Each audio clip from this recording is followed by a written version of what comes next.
Imagine writing a blueprint for the total uncompromising destruction of a global superpower. Right. And your very first strategic move, the opening play, is to, drastically lower global gas prices, call for a massive ceasefire, and basically invite their diplomats to some luxury hotel in Geneva. It's a completely wild paradox. It really is. Today, we are doing a deep dive into a document that, it basically weaponizes the exact mechanics of peace to launch a full-scale revolution. Yeah, we're unpacking a really highly specific phase-by-phase playbook here. And it claims to dismantle one of the world's most entrenched political powers. But not through like a grinding ground invasion. No, not at all. It proposes a synchronized combination of diplomatic smokescreens, mass diaspora mobilization, and precision air cover. Yeah. It completely inverts how we traditionally understand global conflict. I mean, the author is proposing that we avoid a massive generational war by orchestrating this highly controlled, high-speed societal collapse. Exactly. And they're doing it with a cold, calculated logic of like a systems engineer hacking a corrupted operating system. So we really have to set the stage for you here because the context of this text is absolutely crucial to understand. It's everything, yeah. We are looking at a strategically aggressive blog post titled Uncompromising Regime Change in Iran, a practical roadmap to end the cycle of war. And you have to look at the date on this publication. Right, Monday, April 20, 2026. Look closely at the peripheral details the author includes in the margins of this post to build the world stage. The NASDAQ has just snapped a 13-day rally. Specifically due to rising Iran tensions, right? Right. Oil is jumping above $95 a barrel. We are seeing these really intense references to a 2026 Iran war, something called Operation Epic Fury, and the Strait of Hormuz, which is the absolute jugular of global energy transport, is being described as held hostage. Wow. So the author isn't writing from a position of, like, calm academic theory. No, not at all. In the universe of this text, the geopolitical temperature has already boiled over. The global economy is panicking. Supply chains are choking. So the text is being offered to the public in this moment of acute, immediate panic. Exactly. As the only viable exit strategy to an escalating catastrophe. And the author themselves is this enigma that we really need to factor in. They write under the handle Barack Face, which is... It's an interesting handle. Right. And their self-identified background is, quote, Barack Obama's first full-time volunteer in New York City. Which is such a specific detail. It is. But their broader writing focuses heavily on AI, tech startups, and global trade. They talk about agentic AI exploding in 2026. So it's very much the mindset of a Silicon Valley tech founder. Exactly. Applying a sort of disrupt and rebuild framework to a multi-decade geopolitical standoff. Which fundamentally alters the proposed mechanics of the solution. Because, a traditional diplomat looks for compromise, right? Right. Give and take. Yeah. But a tech founder looks for the leverage point that forces the whole system to reboot. That's a great way to put it. Now, before we dive into how they propose to trigger that reboot, we need to explicitly clarify our role for you, the listener. Very important point here. Because the concepts we are discussing today are highly geopolitically charged. I mean, extremely charged. So we are exploring these ideas purely as an analytical exercise. We are just breaking down the mechanical arguments exactly as they are written in this specific text. Right. We're definitely not endorsing this roadmap. We are not advocating for regime change, nor are we taking any political sides here. Exactly. Our role is strictly to act as your guides, just to help you understand the historical comparisons, the strategic logic, and the structural assumptions laid out by this author. So let's unpack this. Because to understand this massive plan, we really need to start with the author's foundational argument. Why do they believe such extreme, uncompromising measures are the only path forward? Well, it all stems from their absolute rejection of containment. Right, containment, which for decades has basically been the default diplomatic strategy. Right. The idea that if you can't solve a hostile state, you box it in with sanctions and treaties. It's like putting a heavy lid on a boiling pressure cooker without ever actually turning down the heat. You're just kind of hoping the metal holds. That's exactly it. And the author argues that the metal is already fracturing. Yeah. The text makes this really chilling assessment about the tools of the Islamic Republic of Iran. Right. When we hear about nuclear enrichment, ballistic missiles, and proxy militias in, Lebanon, Yemen, Iraq, and Syria, traditional diplomacy views those as bargaining chips. Things to be traded away for, like economic relief. Exactly. But the author violently disagrees with that framing. Oh, totally. They state these are instruments of a regime whose survival depends on perpetual confrontation. Let's really dig into that mechanism. Because if a regime's internal propaganda and power structure are entirely built on resisting an outside enemy, then peace isn't a goal at all. exactly. Peace is an existential threat to their internal legitimacy. Wow. Right. Because if there's no enemy, why do they have all the power? Precisely. If you accept the author's premise that the regime requires conflict to justify its grip on power, well, then the entire traditional diplomatic playbook just disintegrates. Because you cannot buy peace from an entity that views peace as a poison. Exactly. Which brings us to the author's concept of the pause button.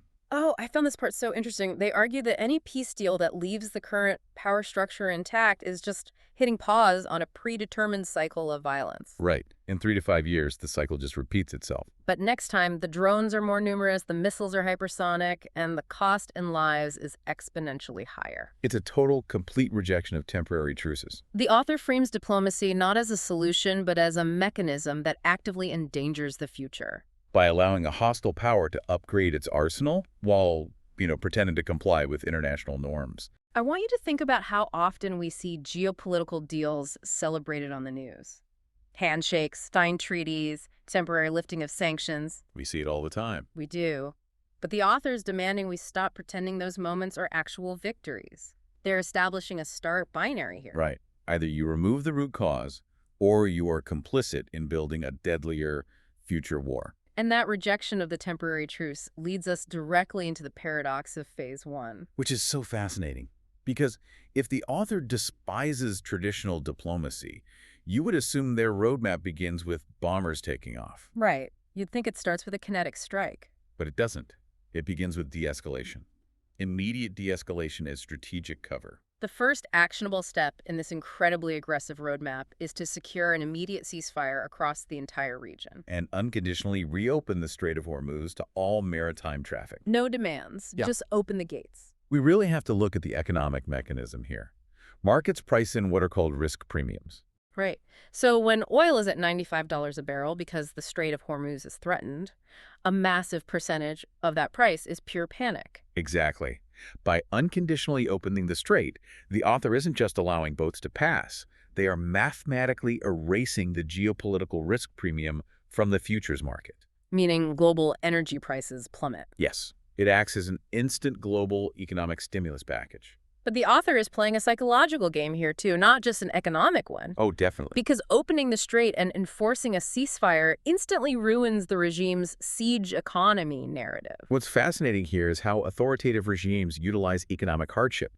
They maintain internal cohesion by telling their citizens, we must suffer these deprivations because the world is actively trying to destroy us. Right. It's us against the world. Exactly. But if the outside world suddenly drops the siege, lowers the temperature, and stabilizes the region, that narrative just collapses. It signals to the Iranian people that the outside world is not the enemy. Thereby stripping the regime of its primary justification for domestic repression. Okay, but here is where the text completely threw me. The author then proposes launching a 6 to 8 week multi-phase peace negotiation in Geneva or Vienna. Right. Hold on. The author just spent the entire opening of the essay systematically destroying the concept of peace deals as useless pause buttons. Yeah. Why on earth are they suggesting we spend 2 entire months negotiating one? Because it is pure camouflage. The text is unambiguous here. The talks themselves are not the end game. They are the shield. Exactly. They are the shield under which the real work occurs. But wait, why would a highly paranoid, entrenched regime fall for that? Wouldn't they see a sudden, unconditional pivot to peace talks as a trap? Well, the author is banking on the regime's institutional ego and their predictability. Institutional ego? Yeah. According to the text, the regime will treat the sudden capitulation of the West, offering unconditional de-escalation and high-level talks, as a massive historic propaganda victory. Oh, I see. They will broadcast it domestically as proof of their ultimate strength. Exactly. Yeah. Showing they forced the global superpowers to the table. Their entire state apparatus will be laser-focused on the diplomatic theater in Vienna. Analyzing every statement, every handshake. Right. So while the regime is staring at the diplomats on stage, they're entirely ignoring the audience. Precisely. And the author says this buys a crucial window. A 6 to 8 week window. Yes, where the outside world and the internal opposition can organize at a tempo the regime simply cannot track. It is the weaponization of the mechanics of peace building. Usually, peace talks are these fragile entities protected from the threat of war. Right. But here, the diplomatic protocols of peace are deployed as the literal vanguard of a revolution. Which brings us to phase 2. Because while the diplomats are arguing over comma placements in Geneva, what is happening in the shadows? This phase focuses entirely on mobilizing the outside to ignite the inside, and it relies heavily on the Iranian diaspora.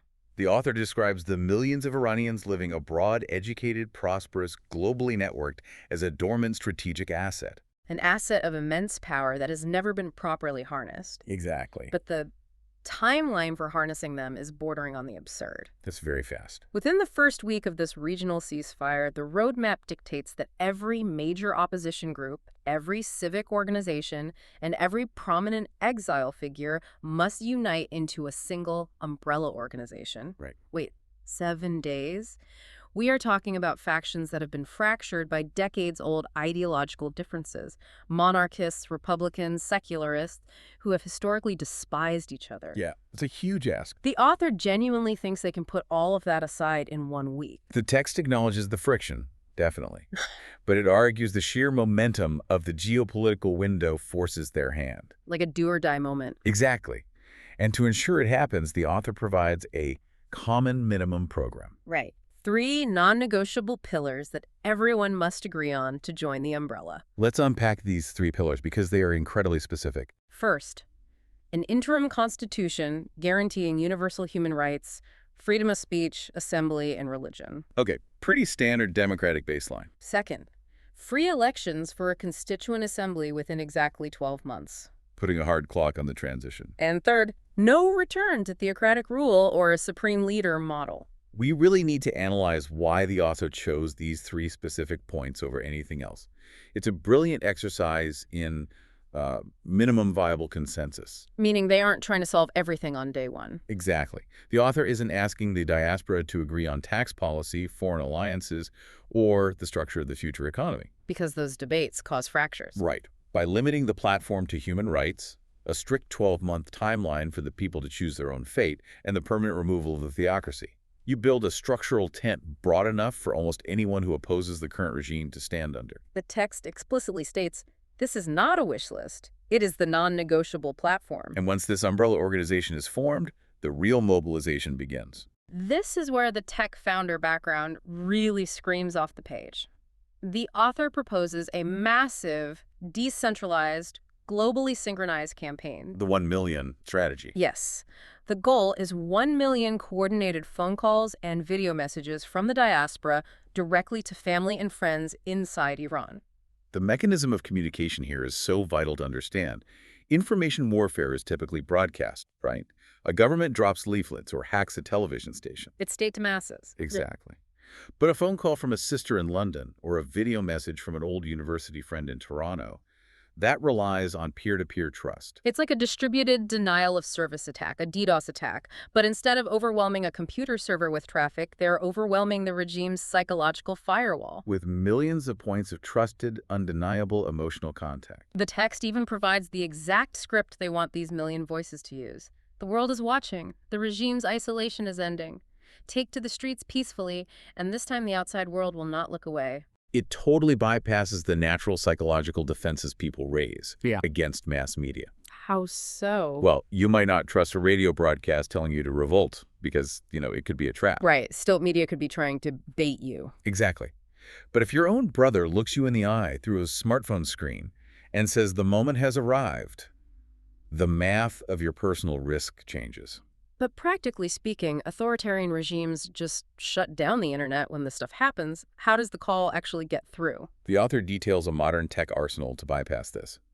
They mention encrypted apps, which are standard, but also pre-positioned SIM cards. And diaspora-funded satellite internet kits smuggled in. If we connect this to the bigger picture, the author is illustrating the democratization of revolution. Wow. Warfare has shifted from being purely kinetic, fought with tanks and artillery, to being informational, fought with bytes, bandwidth, and decentralized networks. I want you to look at your smartphone right now. We use them for email, for scrolling social media. This document elevates the smartphone in your pocket to the primary detonator of a geopolitical collapse. It really does. But the author knows that bytes and bandwidth only get you so far. Right. Eventually, you need physical bodies. Exactly. The virtual momentum has to translate into physical bodies occupying physical space. And that grim reality brings us to the most terrifying, controversial part of this document. Phase 3. The military backstop. Right. The diaspora has done its job. The firewall is bypassed. The people inside Iran listen to the million calls, and they pour into the streets demanding change based on that common minimum program. But peaceful protests face a brutal historical reality. They are highly vulnerable to unpeaceful states. The author does not shy away from this at all. They point directly to the regime's enforcers, specifically identifying the Basij militia and the Revolutionary Guard special units. We really need to clarify exactly what the Basij are, because they aren't just like a traditional army sitting in a base outside the city.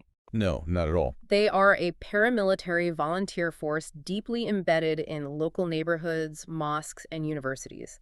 They are the eyes, ears, and clubs of the regime at the street level. And the text offers a really grim assessment here.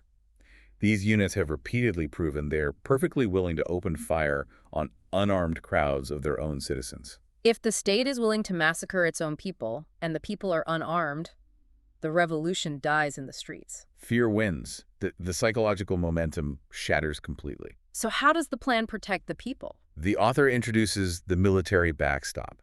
They argue the U.S. and its partners must establish an explicit automatic trigger. An automatic trigger for what? Any motorized Basij column or any machine gun-equipped unit moving to suppress protests will be, in the author's exact words, neutralized from the air. It is an immense, staggering escalation. Absolutely. Neutralize from the air means sophisticated fighter jets or drones dropping guided munitions on domestic security forces inside a sovereign nation's capital city. It's a massive step. I have to push back hard on the author's logic here. The text tries to sanitize this by comparing it to the no-fly zones that protected the Kurds and Shiites in Iraq in the 1990s. Right, they frame it as a deterrent. The author insists this is not a boots-on-the-ground occupation, it's just a limited, precise deterrent. But you cannot drop a bomb on a city street and call it a limited deterrent. It is the literal definition of an act of war. Legally and geopolitically, yes, it is an act of war. There is no ambiguity there. Right. But within the internal logic of the text, the author isn't operating on international law. They're operating on the mathematical and psychological mechanics of power. Okay, unpack that for me. Think about how totalitarian power functions. It rests entirely on the state's monopoly of violence. Right. They're the only ones allowed to use force. Exactly. The regime controls the population because both the population and the enforcers know the regime can kill with complete impunity. Okay, so how does an F-35 hovering at 30,000 feet change that equation? It strips the regime of the monopoly. If the protesters know they have an invincible shield in the sky, their terror evaporates. They hold the square. And what about the enforcers? Conversely, look at it from the perspective of a Basij commander on the ground. You are ordered to take a motorized column down a main avenue to clear a protest. Okay. But you know that the moment your column accelerates, you will be vaporized by an unseen drone. The author's logic assumes that these enforcers are ultimately self-interested. It's a massive high-stakes game of chicken. Exactly. The goal isn't necessarily to bomb thousands of militia members. The goal is to use the absolute certainty of the bomb to change the math of survival for the enforcers. Right.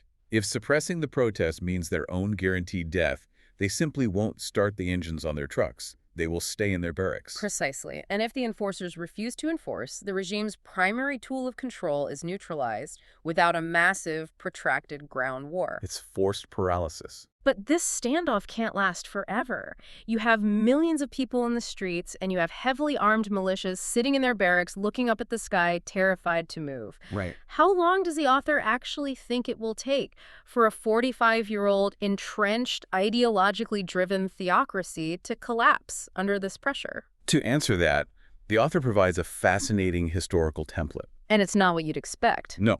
They don't point to the Arab Spring or the fall of the Soviet Union. Yeah. They point to Nepal in 2006. The Jana Andolan, or the People's Movement. Yes. I love that they use this specific blueprint. Let's explore the mechanics of what actually happened in Nepal. Okay. In 2006, Nepal was ruled by a monarchy.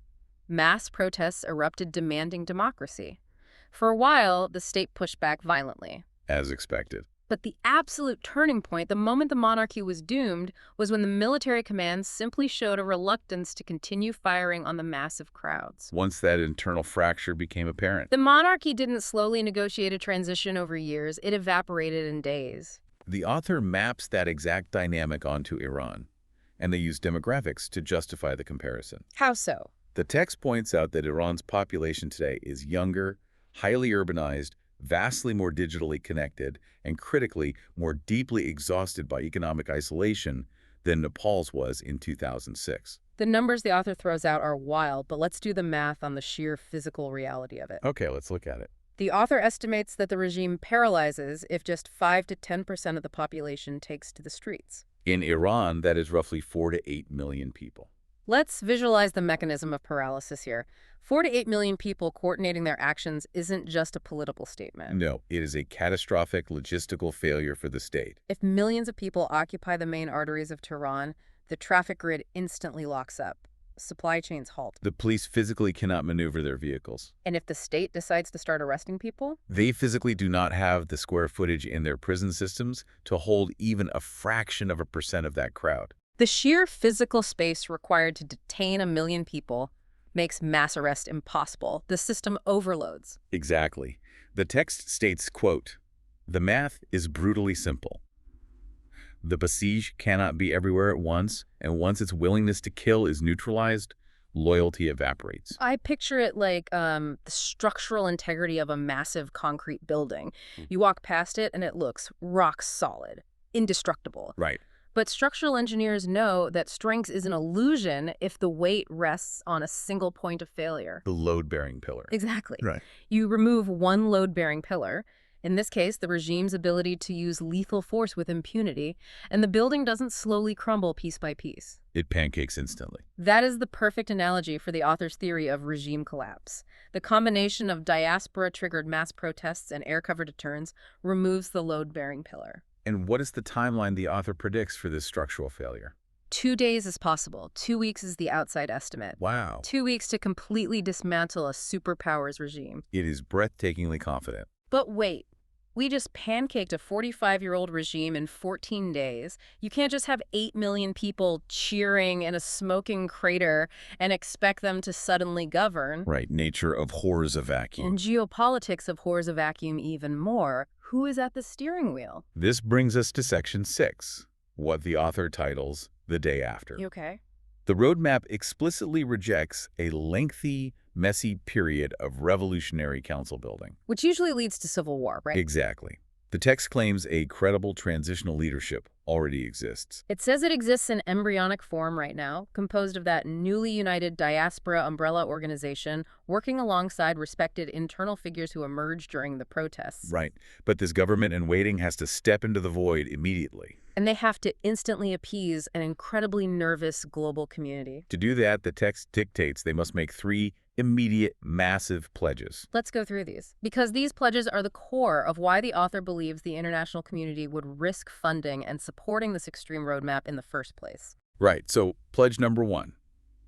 The new government must publicly pledge the complete dismantlement and IAEA-verified shutdown of the entire nuclear weapons program. Let's talk about what IAEA-verified shutdown actually entails mechanically. It's massive. It means throwing open the doors to the International Atomic Energy Agency, letting inspectors physically dismantle centrifuges, pour concrete into heavy water reactors, and install 247 surveillance cameras. This is total nuclear capitulation. Pledge number 2, a full accounting and elimination of all long-range ballistic missiles. Again, logistically, this requires handing over the coordinates of deep underground missile silos and allowing international observers to supervise the physical destruction of the hardware. And pledge number 3, which is a geopolitical earthquake. The absolute cessation of all support, financial, logistical, and operational to proxy militias in Lebanon, Yemen, Iraq, and Syria. You are instantly defunding Hezbollah, the Houthis, and various other groups overnight. It is literally a checklist of every major geopolitical anxiety the world holds regarding Iran, permanently crossed off on day 1. But you have to ask, why would a newly liberated, highly nationalistic Iranian government immediately agree to castrate its own military power on day one. Exactly. It seems so counterintuitive for a new nation. The text argues the motivation is purely pragmatic, not ideological. Prosperity over plutonium. That is the author's phrase. Right. The new leadership recognizes that the nation's massive oil wealth has been squandered on a decades-long nuclear standoff and funding proxy wars hundreds of miles away. They want to redirect that wealth to the Iranian people. And the roadmap promises a massive carrot in exchange for these pledges. If they do this, sanctions relief is immediate. Billions in frozen assets are unlocked overnight. Massive foreign investment flows in to rebuild the energy infrastructure. The text asserts that a population exhausted by almost half a century of economic privation will see tangible, physical improvements in their daily lives. Cheaper food, stable currency, global trade. Within months. It is an incredibly optimistic view of post-revolutionary stabilization. Yeah, it really is. It assumes a traumatized populace will neatly pivot from revolution to economic pragmatism without succumbing to factional infighting. But the author uses this bright, prosperous vision of the day after to set up a sharp, terrifying contrast. Which brings us to Section 7. Because they close out their argument by outlining the nightmare scenario. What happens if the world looks at this roadmap, decides it is far too risky, too aggressive, and chooses not to act? This is where the author brings everything full circle back to their initial rejection of containment. They outline the stark alternative: perpetual war. The author argues that without uncompromising regime change, any diplomatic concession we make today is just a temporary truce. The regime will pocket the sanctions relief, they will rebuild their depleted arsenal, and they will quietly resume nuclear enrichment the second the world looks away. And the text gets highly specific about the future threat landscape. We are not just talking about the weapons of 2026. No, the author warns that the next iteration of this conflict will involve hypersonic missiles. Let's explain the mechanism of why hypersonic missiles fundamentally change the math. It's a game changer. It's not just that they travel at Mach 5 or faster, it's that they have erratic, unpredictable flight paths. Right. Current anti-missile defense grids, like the Patriot system or the Iron Dome, rely on calculating predictable ballistic arcs to intercept targets. Hypersonics render those multi-billion-dollar defense grids obsolete because they can maneuver mid-flight. In addition to hypersonics, the text warns of swarms of cheap, AI-driven drones that can overwhelm radar systems through sheer volume. And most critically, it warns of a nuclear breakout capability measured in weeks, not years. So the ultimate binary the author presents is chilling. Very chilling. The choice we face is not between a messy, risky regime change and a peaceful status quo. The author is stating loudly that the status quo is a myth. The alternative to this aggressive roadmap isn't peace. It's a vastly larger, uncontainable, deadlier war in the very near future. If we connect this to the bigger picture, this entire document is an exercise in framing. The author is framing inaction as the most dangerous and irresponsible action of all. They conclude that the only intelligent, logical choice is to pursue this uncompromising regime change now, while the global conditions still favor a successful outcome. The ceasefire, the unified diaspora, the economic leverage. The window, they argue, is incredibly narrow and it is closing fast.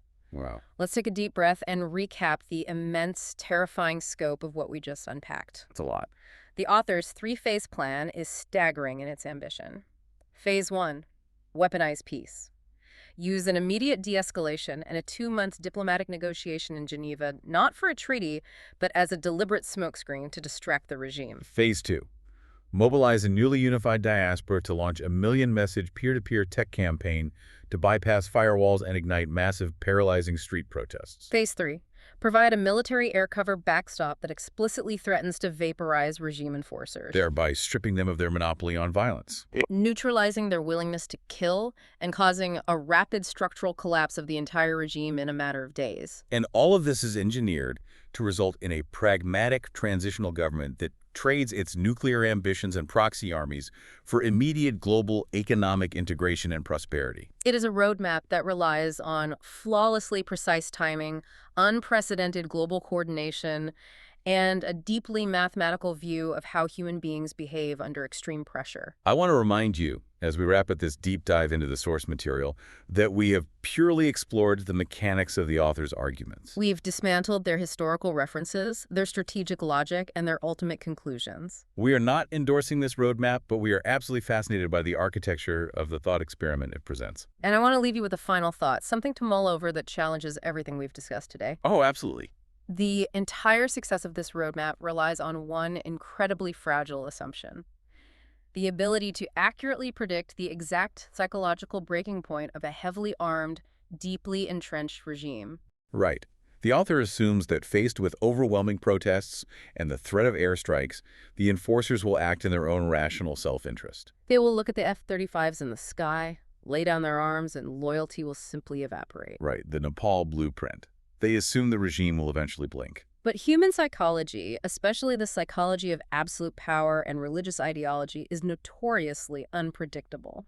The logistical math may be brutally simple, but human beings are not. What happens to a highly synchronized, precision-timed plan built entirely on the assumption of a 2-week collapse if the opposing force simply refuses to blink? What happens if the regime, backed into an existential zero-sum corner, decides they would rather rule over a kingdom of radioactive ashes than surrender their power to a constituent assembly? That is the variable that no Silicon Valley spreadsheet, no historical blueprint, and no diplomatic roadmap can ever fully account for. The ticking clock on the global stage is incredibly loud. But the mechanism this author proposes to stop it might just be rigged with an explosive we can't fully see. Thank you for joining us as we explored the intricate mechanics of this document. Keep questioning the narratives you read. Keep looking for the hidden logic behind global events, and keep digging deeper. We'll be right here waiting to unpack the next one with you.